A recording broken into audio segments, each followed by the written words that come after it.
So the title of this video sounds kind of like an oxymoron. The most forgettable Super Bowl teams ever. I mean, generally speaking, the Super Bowl typically features the best teams from the AFC and NFC in a battle for league supremacy. Both teams have endured the challenge of a grueling regular season, survived a brutal postseason, and are now facing off for the Vince Lombardi Trophy. Is it possible for one of those teams to be forgotten by fans? Well, yeah, for quite a few reasons actually. So, let's take a look at 10 Super Bowl teams that have been lost to time.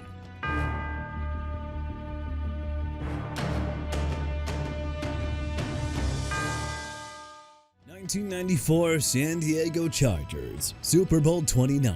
When Super Bowl 29 rolled around, well, to paraphrase one of the greatest sports comedy movies, the Chargers were Cinderella story out of nowhere, now about to become the Super Bowl champion. Thank you, Carl Spackler. But hey, more on that later. Despite being predicted to finish last, the '94 Chargers were a very solid team with a stout defense led by Pro Bowlers Junior Seau and Leslie O'Neal. That surprised people when they jumped out to a 6-0 start. They wrapped the season with an 11-5 record and first place in the AFC West. San Diego played two very tight games in the playoffs, squeaking past the Dolphins and Steelers to set up a showdown with the San Francisco 49ers.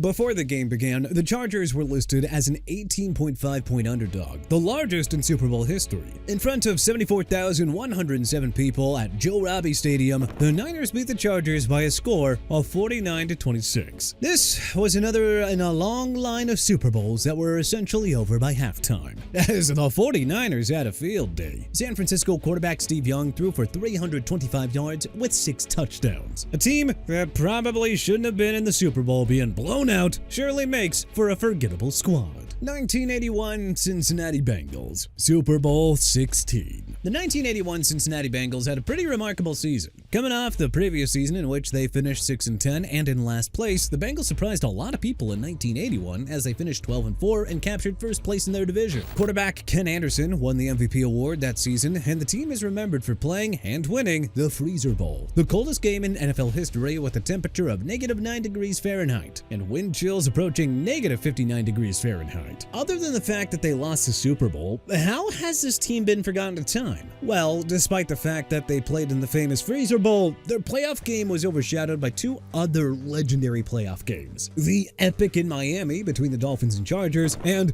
the catch between the 49ers and Cowboys. In a bizarre twist, the catch occurred on the same weekend as the Freezer Bowl. Yet the playoffs were not the only place where the Bengals were overshadowed. The Super Bowl win by the 49ers set them up to become the team of the 80s, in which they would win a total of 4 Super Bowls. It's very easy to see how a team that goes on to become a dynasty can kinda overshadow the loser. And well, that's exactly what happened to the 1981 Bengals. 1995 Pittsburgh Steelers, Super Bowl 30. The Pittsburgh Steelers are one of the legendary teams in NFL history. They're tied for second all-time with 8 Super Bowl appearances and tied for first all-time with 6 Super Bowl titles. This is an all-time great franchise. The Steelers teams who won Super Bowls have become legendary, with Terry Bradshaw, Franco Harris, Lynn Swann, and the Steel Curtain defense all being legends in their own right. With it, they built a dynasty in the 1970s that resulted in 4 Super Bowl titles and returned to prominence with 2 more titles in the early 2000s, with Bill Cowher and Ben Roethlisberger leading the way. But that 1995 team, well, not only did they lose the Super Bowl, they've been relegated to the forgotten pile. First of all, the Steelers played a very sloppy game, with Neil O'Donnell throwing 2 interceptions that resulted in 14 points for the Cowboys. By the time the fourth quarter began, Pittsburgh was down by a score of 20-7. However, the main reason that this team is forgettable is because they fell between the 2 championship eras. All football fans will remember are the 70s dynasty teams and the early 2000s teams that were a fun group. But the team that lost in 1995, I mean, who really remembers them? 1985 New England Patriots, Super Bowl 20.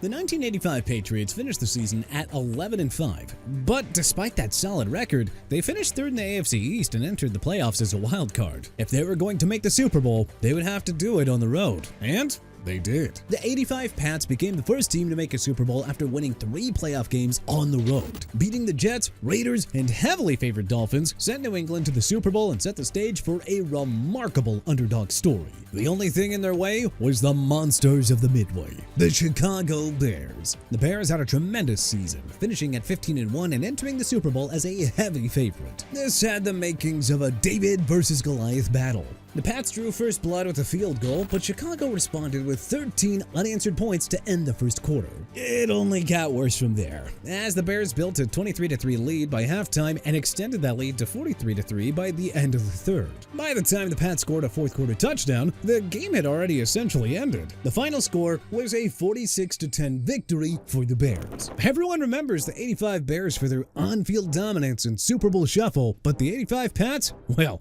nobody remembers them. 2006 Chicago Bears, Super Bowl 41. In 2006, the Chicago Bears were looking to build off a successful 2005 in which they finished 11-5. When the dust had settled on the '06 season, the Bears improved to 13-3, won the NFC North, and earned the #1 seed in the playoffs for the NFC. Chicago opened the playoffs by squeaking out a 3-point victory over the Seahawks before crushing the Saints in the NFC Championship game with a final score of 39-14. Despite some worrying statistics, they finished second in points scored, but third in points allowed. Things were looking up for the Bears. However, despite having 6 All-Pros and 8 Pro Bowlers on their roster, Chicago was blown out in the Super Bowl, losing to the Colts by a score of 29-17. Sadly, the Bears led 14-6 at the end of the first quarter, but were unable to hold off the Indianapolis offense. Statistically, the Bears were overmatched. An inconsistent passing game, too many turnovers, and being outgained certainly contributed towards the 2006 Bears being forgotten. This Super Bowl is remembered more for Peyton Manning winning his first title. 1972 Washington Redskins, Super Bowl 7. Washington embarked on the 1972 campaign with an interesting philosophy. They traded draft picks for older, veteran players, constructing what became known as the Over-the-Hill Gang. The 1972 Washington squad would finish the regular season with an 11-3 record and winning the NFC East title. In the playoffs, Washington dominated. First, they beat the Packers by a score of 16-3. Then they beat the Cowboys 26-3 in the NFC Championship game. The stage was set for Super Bowl 7. Washington versus Miami. Unfortunately for Washington, the Dolphins entered the Super Bowl with an unblemished record and were looking for perfection. Washington would ultimately fall in the big game by a final of 14-7, but by the time they scored their lone touchdown, the game was already over. Despite a dominant season, they failed to secure a championship. But that's not the reason that they've ended up on the forgotten scrap heap. The main reason is that this Washington team is, well, simply overshadowed by the '72 Dolphins, the only team that has ever finished a season undefeated and won the Super Bowl. Yeah, that'll do it. 2005 Seattle Seahawks, Super Bowl 40.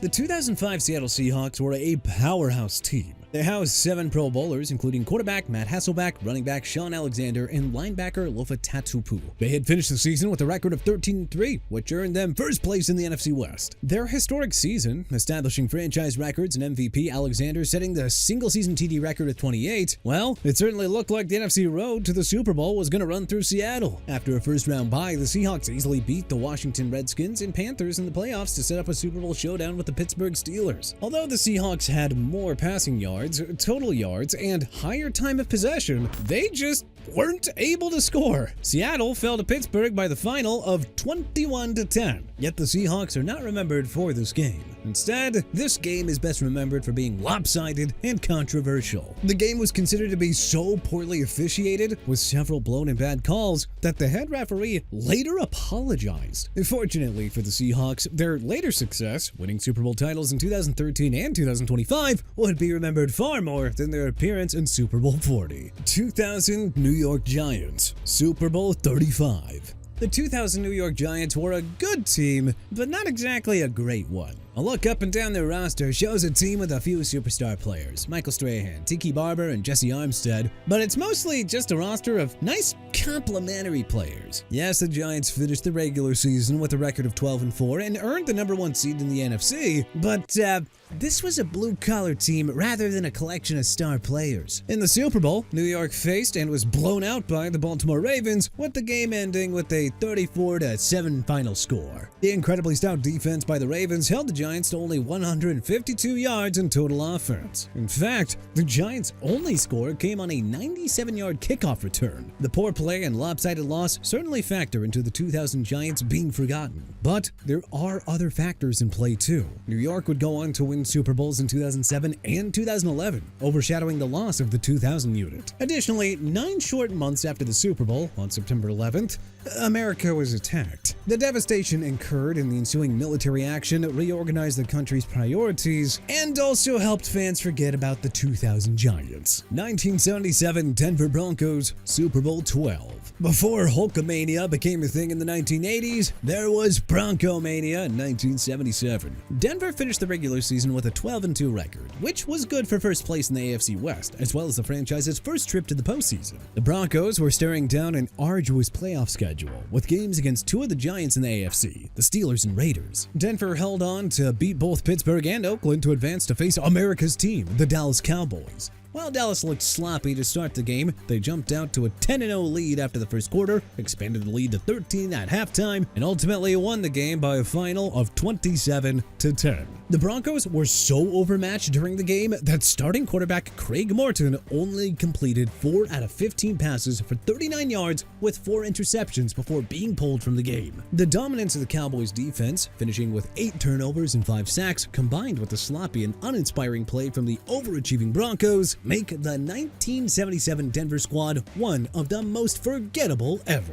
1973 Miami Dolphins, Super Bowl 8. So far, every team on our list has lost their respective Super Bowl, until now. You see, the 1973 Dolphins were Super Bowl champs, but they quickly became overshadowed. The 1973 season represented the Dolphins' 4th year in the NFL, and they were coming off back-to-back Super Bowl appearances. Miami lost Super Bowl 6 to the Cowboys and beat Washington in Super Bowl 7. By the time the 1973 season rolled around, the Dolphins, as defending Super Bowl champs, were building a budding dynasty. The defending champs split the first 2 games of the season, rattled off 10 straight wins, and then split the final 2 games for a 12-2 record and an AFC East title. In the playoffs, the Fins easily beat the Bengals and Raiders to set up a Super Bowl with the Vikings. The game turned out to be rather lackluster, as Miami beat Minnesota by a score of 24-7. In fact, Miami QB Bob Greasy only needed to throw 7 passes all game. So, how the heck is a Super Bowl champion a forgotten team? Well, because that 1973 Dolphins squad has been overshadowed